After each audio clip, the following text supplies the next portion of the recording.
seul. Faire partie de la conversation. Racisme systémique.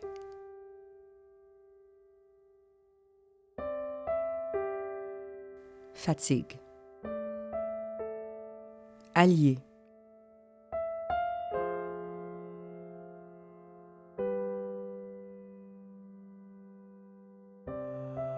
Colibri, Centre des femmes présente des mots sur des mots.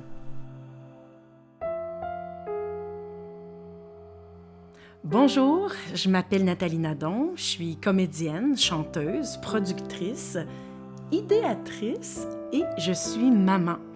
Je suis très heureuse de vous savoir au rendez-vous de cette série balado, des mots sur des mots, qui me tient vraiment à cœur. Je suis allée à la rencontre de femmes inspirantes et lumineuses. Chacune de ces femmes a un passé personnel en lien avec la violence sous toutes ses formes. Et elles ont choisi, à leur façon, de nous partager leur expérience. J'ai voulu comprendre quel impact l'art a eu sur leur cheminement. Quelle forme d'art s'est invitée dans leur vécu et comment l'art leur a permis de s'épanouir. Pour m'aider à réfléchir sur ce questionnement, j'ai fait appel à deux précieuses collaboratrices. Les animatrices Faiza Abdelawi et Mathilde Ouchignon.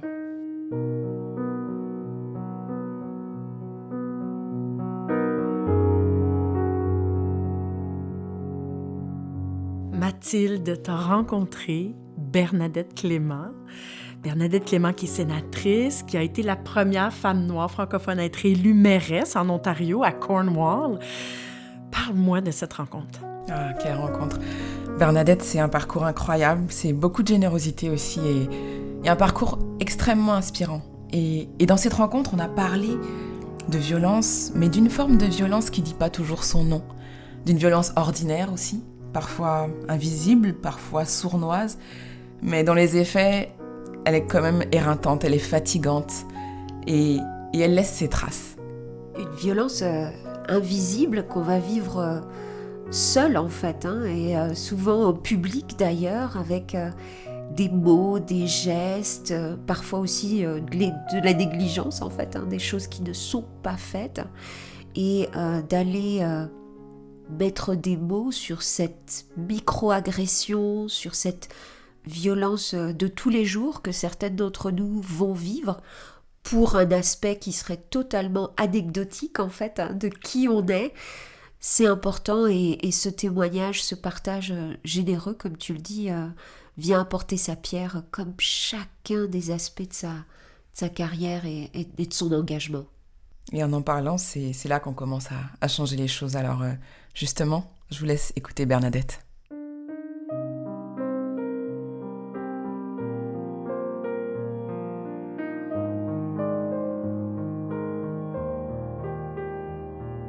Si ça te convient, j'aimerais tout d'abord te demander de te présenter pour les auditeurs et de te présenter à ta façon, comme tu as envie. Alors, je m'appelle Bernadette Clément. Je suis née à Montréal, mais je suis maintenant fière franco-ontarienne, par choix, par amour. J'ai grandi à Montréal avec un frère, une sœur que j'aime encore beaucoup, qui sont encore à Montréal. Un papa de Trinidad et Tobago qui a fêté ses 100 ans. C'est son centenaire, je pense, cette année. Il est encore très fier de dire qu'il a 100 ans. Et d'une maman franco-manitobaine qui est décédée en 2021 pendant la pandémie. Quelque chose de très douloureux encore maintenant. J'ai été élevée de façon très chaleureuse. Il y avait beaucoup d'appui, beaucoup d'amour. Mais lorsque je quittais la maison, je me sentais souvent différente des autres. Alors, c'était, et ça continue à être un cheminement pour moi. Toute cette question d'identité compliquée. Papa est anglophone, un papa anglophone, une maman francophone, grandir à Montréal, faire des études à l'Université d'Ottawa en français, choisir de devenir franco-ontarienne, déménager à Cornwall, où je demeure encore, pour faire carrière d'avocate d'aide juridique.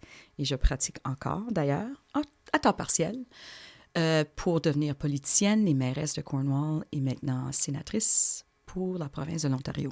Est-ce que c'est un parcours que tu visais? Quelles étapes de ce parcours-là Pas du tout. tu te projetais? Ouais. Je crois que je savais quand j'étais petite que je voulais aider les gens et je voulais parler. J'aimais beaucoup parler, j'aimais beaucoup la communication, l'échange. Donc, je me voyais soit psychologue, avocate, enseignante. Je me voyais dans ces rôles-là. Papa et maman étaient enseignants. Donc, lorsqu'on a des modèles, on peut s'imaginer dans ces rôles-là. Je ne m'imaginais pas politicienne, sénatrice, du tout.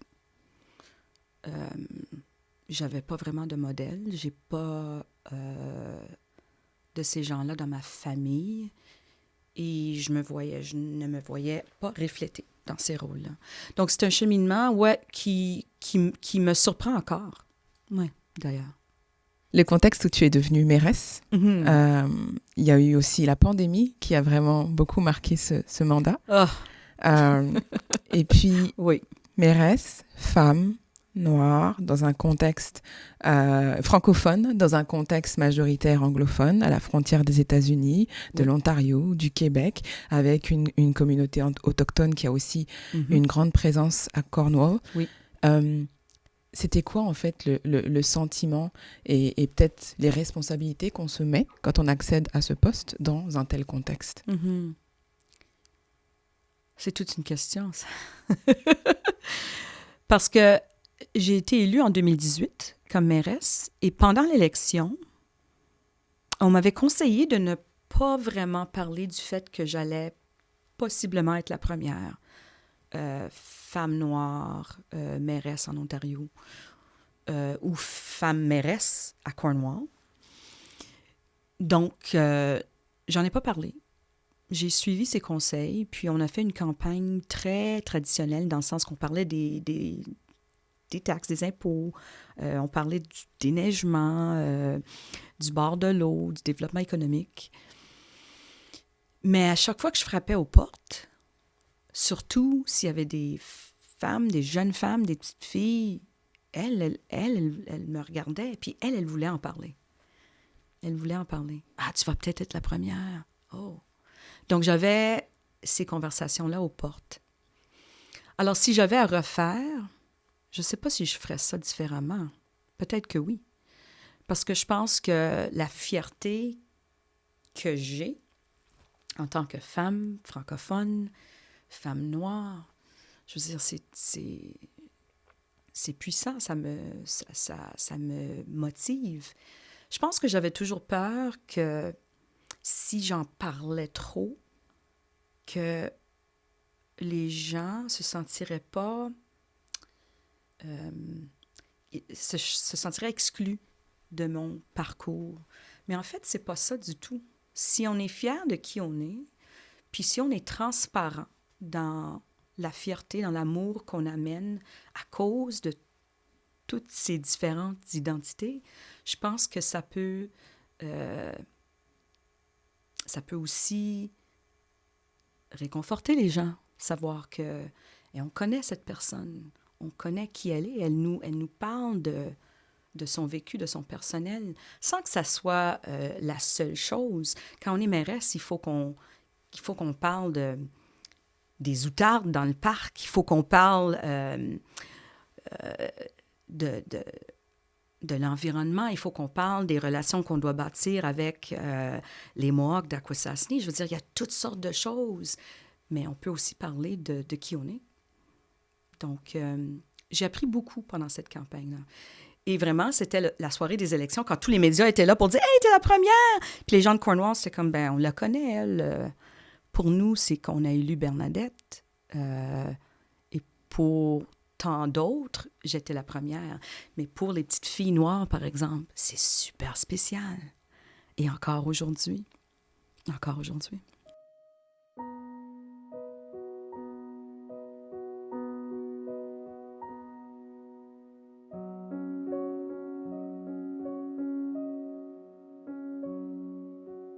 Il y a eu le meurtre de George Floyd pendant ce temps-là qui a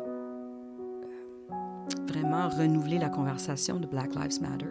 Et puis moi, en tant que mairesse noire, il fallait que je fasse partie de ces conversations-là, tout en continuant à gérer la crise. Il y a eu beaucoup de leçons pour moi personnellement pendant cette période-là. Qu'est-ce qui fait qu'aujourd'hui, oui, tu as accepté de venir participer à ce balado? Premièrement, c'est en français. Et moi, je dis toujours oui en priorité aux choses où je peux jaser en français. Et puis aussi parce que c'est important pour moi de parler de ce parcours. Au début, j'étais un peu gênée. Hein? C'est pas toujours facile de parler de soi-même publiquement, surtout quand on est en poste. Mais c'est important pour les personnes qui vont peut-être entendre le balado, puis se voir là, et puis s'imaginer dans ces places-là que je suis en train d'écrire. Donc, c'est toujours important pour moi de dire oui aux chances ou aux places où je peux parler de ce parcours et en espérant de voir plus de gens pour que je me sente moins seule dans toutes ces places-là.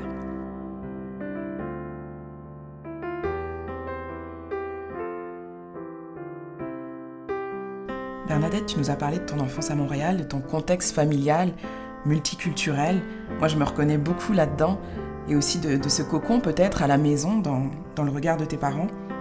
Quand on parle maintenant de l'extérieur, à quel moment, toi, tu prends conscience d'être différente, ou du moins de ne pas ressembler, de ne pas être autant représentée à l'extérieur et dans le paysage qui t'entoure?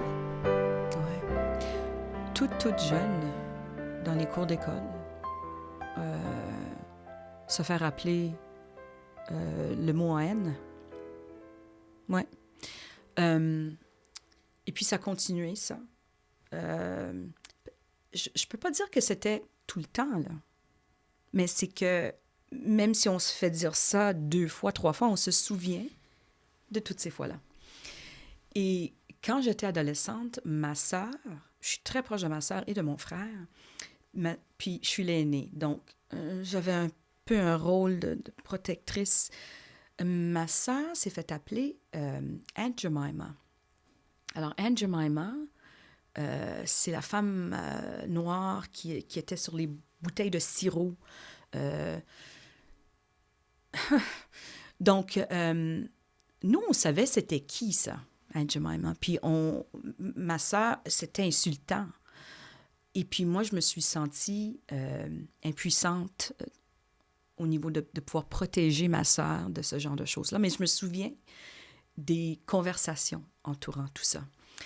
Et bon, on continue, on fait nos affaires, on fait nos études. Ça ne nous a pas empêchés, mais quand la compagnie a décidé, après le meurtre de George Floyd, d'enlever ce symbole-là de Aunt Jemima sur les bouteilles, j'ai appelé ma sœur. Et puis, on se parlait comme si c'était hier que c'était arrivé, même si ça faisait des décennies. Et donc, c'est ça la différence. C'est quand on ne le sent pas nécessairement, mais on nous le rappelle. On nous le met devant nous. Alors, ça devient un exercice de toujours être à la recherche de d'autres personnes comme nous, à la recherche d'un sentiment d'appartenance. Ouais, toujours être à la recherche de ce sentiment. Je suis pas ta Aunt Jemima, négresse soumise au sourire jaune, mange des stéréotypes, leave me the fuck alone.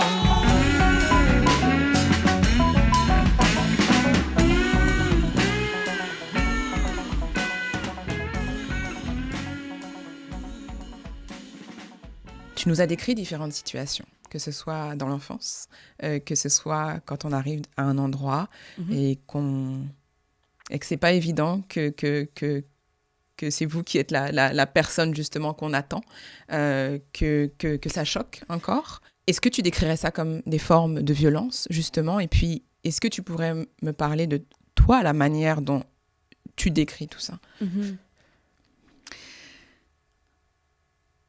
Ça me surprend toujours combien de temps que ça m'a pris. J'ai 57 ans. Et je trouve que même dans les dernières années, j'apprends beaucoup plus à comprendre l'effet que ces événements-là ont eu sur moi. J'ai grandi avec un papa qui nous disait, oui, vous êtes différents, mais vous êtes forts, on vous aime, vous êtes appuyés.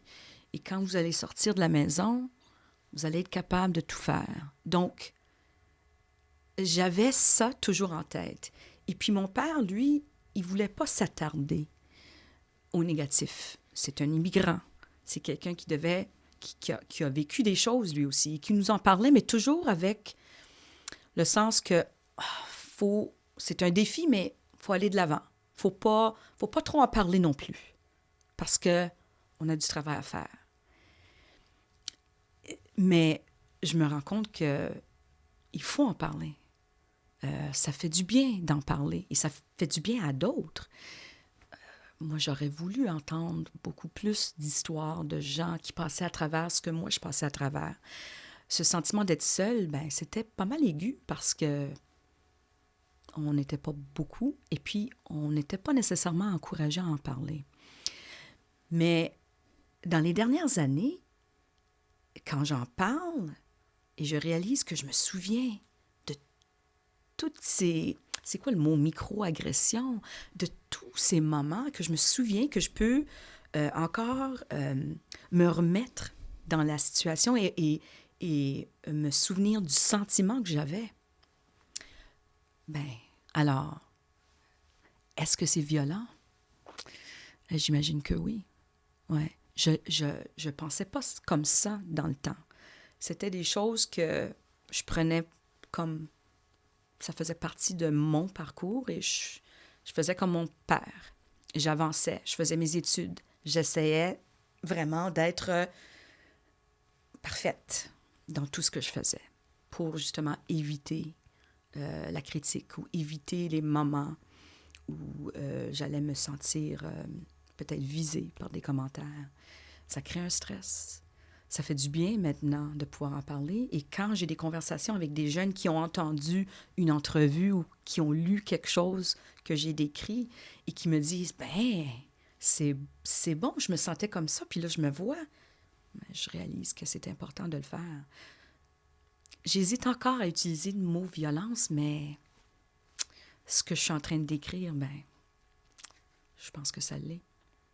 Est-ce que le mot même agression, micro-agression, ce sont des mots qui sont peut-être malgré tout plus faciles à dire et à reconnaître aujourd'hui? C'est compliqué. Souvent, les gens me disent « Bernadette, tu as beaucoup de succès dans ta vie. Tu as eu une belle carrière. Tu continues à avoir une belle carrière. Donc, vraiment, ces choses-là ne t'ont pas empêché. » Donc, des fois, j'ai l'impression que c'est pour minimiser un peu l'effet de ces choses-là. Et donc, je suis tellement occupée, Mathilde. Des fois, je suis épuisée d'avoir à répondre, à toujours penser à une réplique à ce genre de commentaires-là, à toujours soulever ces questions quand je suis peut-être en comité, par exemple, la seule personne noire. Alors, des fois, je suis juste fatiguée, puis je veux juste faire le travail que je dois faire sans avoir à enseigner, puis éduquer, puis ouais. Mais je sais qu'il faut le faire parce que je veux pas que d'autres... je veux que les plus jeunes aient moins de ça que moi.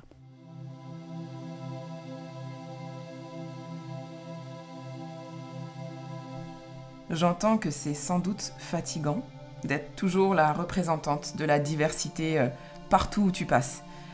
Mais je comprends aussi qu'on a besoin de dialogue, d'arrêter de se camper d'un côté ou de l'autre, de rénover aussi sûrement nos concepts d'inclusion.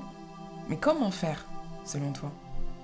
Faut revoir, réimaginer comment on fait toutes les choses dans nos systèmes juridiques, nos systèmes municipaux, nos systèmes gouvernementaux, nos systèmes communautaires. À chaque fois que quelqu'un me dit « on a toujours fait ça comme ça », je dis « ah, il y a un problème en quelque part, là. » On n'est pas comme on était il y a 10 ans ou il y a même 5 ans. Donc, systémique, ça veut dire c'est vraiment dans tous nos systèmes, dans la façon qu'on fait les choses. Et c'est ça le systémique. Je vais vous décrire une situation. J'ai gagné une bourse quand j'étais à l'Université d'Ottawa, une bourse d'études. Et il y avait une compétition, donc il fallait donner son nom, faire une entrevue, puis je l'avais gagné la bourse. Puis, un de mes collègues qui n'avait pas gagné la bourse est venu me voir pour me dire « ben, tu l'as sûrement gagné à cause qu'on avait besoin de diversité. Et donc, tu remplissais un critère important. » Et moi, le but de conter cette histoire, c'est de vous dire que moi, je l'ai cru, ce collègue-là. J'ai dit, ah, ça doit être ça, ça doit être pour ça que j'ai eu la bourse. Là, j'aurais pas cette réaction-là. Ma réaction serait, hey, pourquoi vous dites ça? Comment osez-vous dire ça? Est-ce que vous comprenez ce que vous êtes en train de dire à une personne quand vous dites ce genre de choses-là? Mais quand on a 22, 23, 24 ans, j'avais pas la confiance ni la compréhension de ce que c'était ce genre justement, de microagression.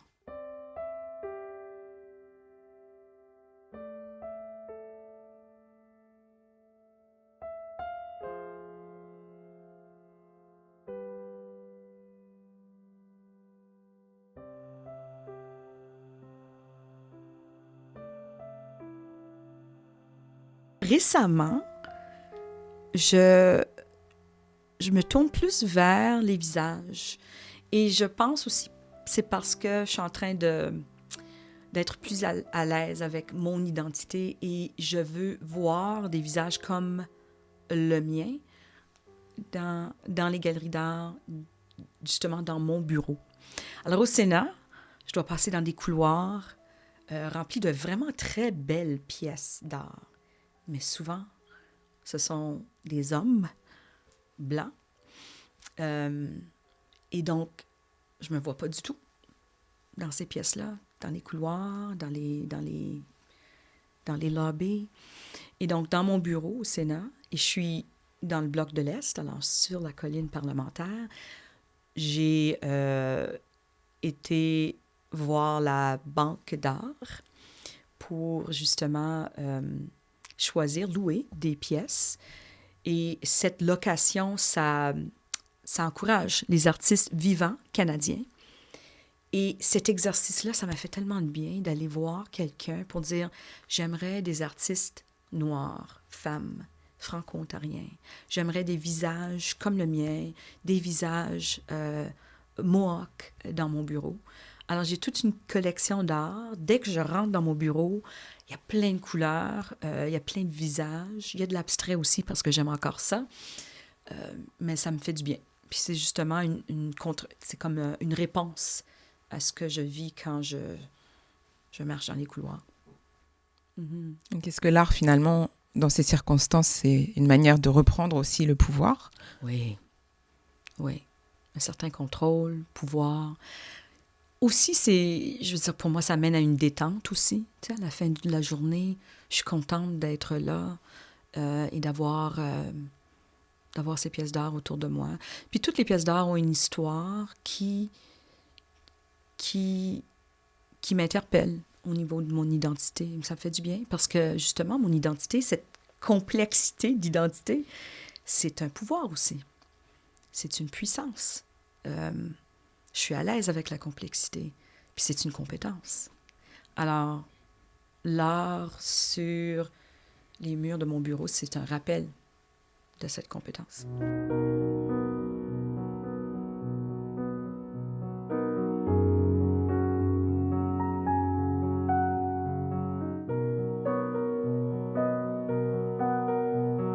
c'est dommage quand on est petit, on est jeune, on sait pas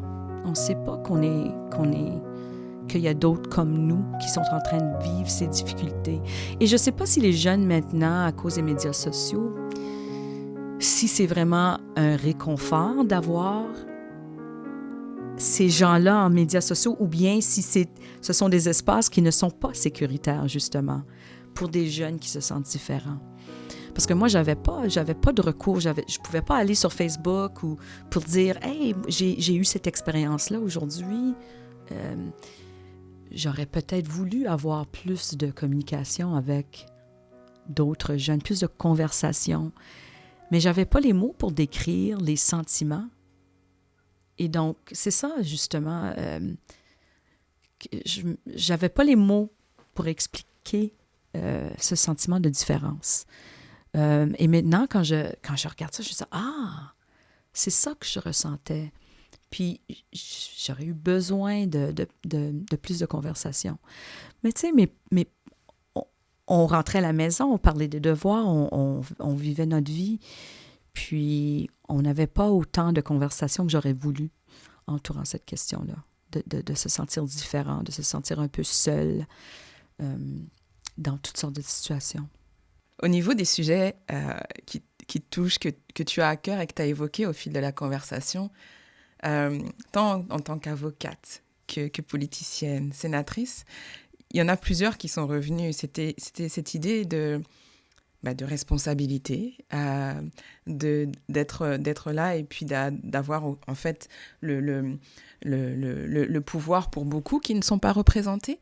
Ça aussi, c'est quelque chose, en tant qu'avocate, qui transparaît, le fait de représenter, que ce soit des travailleurs qui doivent se défendre mais qui n'ont pas forcément les moyens. Mm-hmm.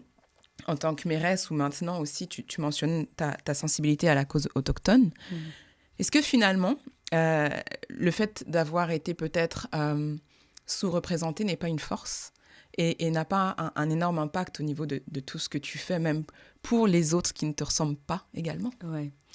Alors, c'est ça la réalisation que je suis en train de faire depuis les dernières années.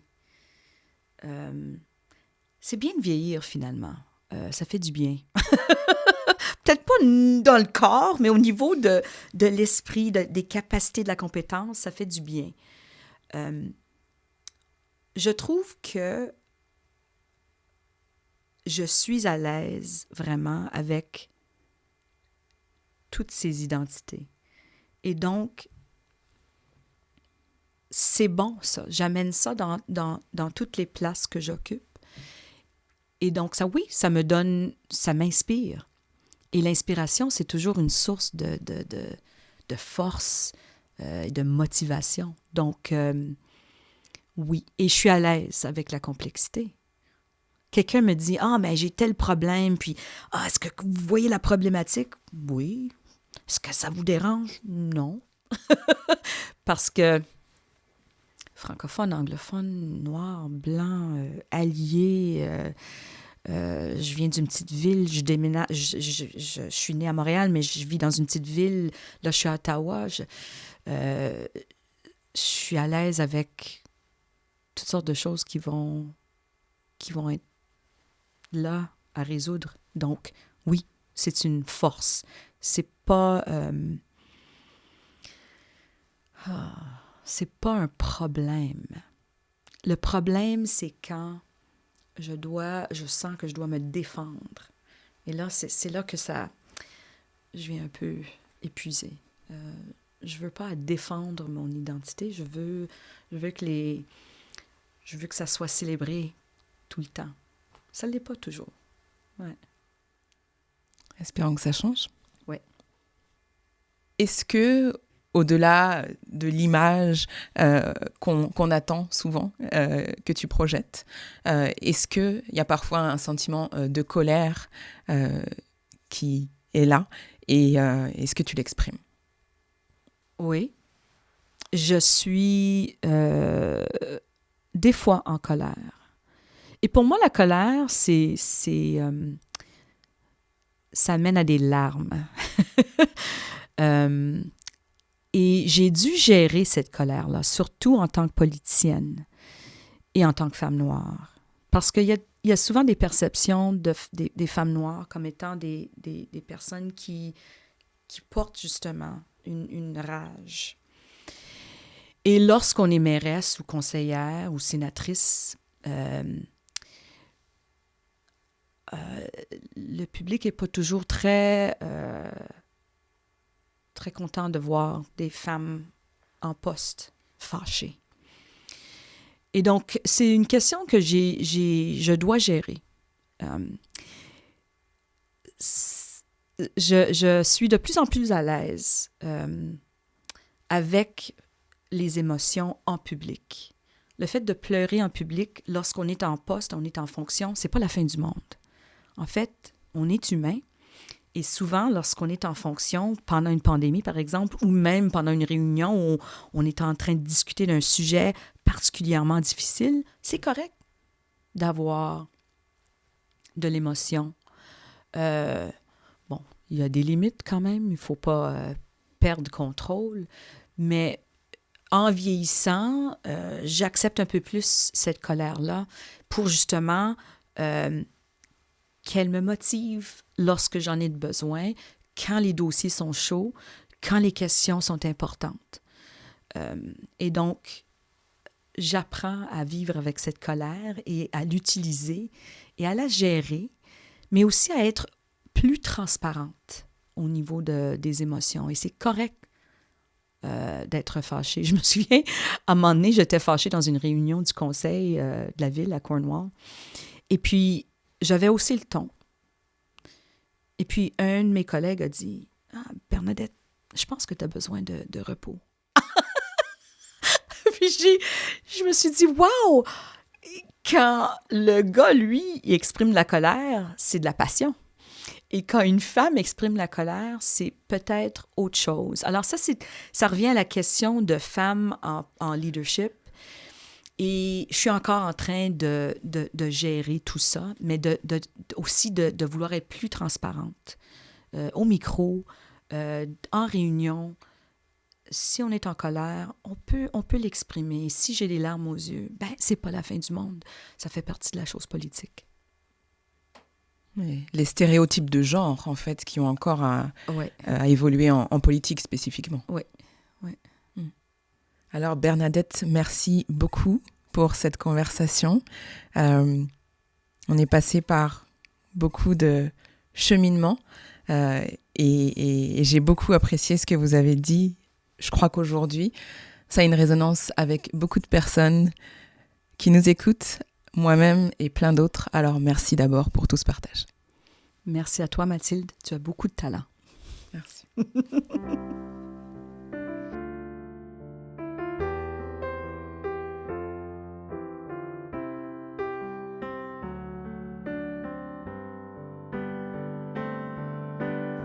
C'était Des mots sur des mots.